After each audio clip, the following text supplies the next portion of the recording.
আপনি যদি একজন সাইক্লিস্ট হয়ে থাকেন, আপনার যদি ইচ্ছা থাকে পুরো বাংলাদেশটাকে এক্সপ্লোর করা সাইকেল নিয়ে, সেই ক্ষেত্রে একজন যদি বলে থাকে, "ভাই আপনার জেলার দর্শনীয় স্থানগুলো কী, কী এবং সেগুলো দেখতে কেমন?" তখন আপনার উত্তর কী হবে? সেই কারণেই আমি সর্বপ্রথম চিন্তা করলাম আমি আমার জেলার যে সকল দর্শনীয় স্থানগুলো রয়েছে সেগুলো আগে ঘুরে দেখব।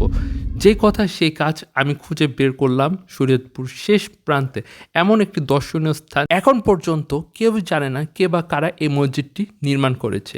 তবে লোকে মুখে জানতে পারলাম এখানে নাকি বড় একটি পুকুর ছিল, সেই পুকুরটি ভরাট হয়ে রাতারাতি এই মসজিদটি নির্মাণ করা হয়েছে, যার কারণে এটিকে বলা হয় জিনের মসজিদ। আর এই মসজিদটি প্রায় 400 বছরের পুরনো। এত সুন্দর কারুকাজ করা হয়েছে যে এখনকার আমলেও এমন কারুকাজের একটি ভবন আশেপাশে দেখা যায় না। সেই কারণেই সকলেরই সন্দেহ জাগে যে এই মসজিদ কে বা কারা নির্মাণ করেছে। এটি এখনও একটি রহস্য রয়ে গিয়েছে। তবে অনেকের মতে এটি মোগল আমলের যেই স্থাপত্যশৈলী সেটির মতন দেখা যায়, যার কারণে এই মসজিদটিকে মানুষ জিনের মসজিদ নামে নামকরণ করা হয়েছে। আপনার কি মনে হয় এটিকে আসলে জিনের মসজিদ?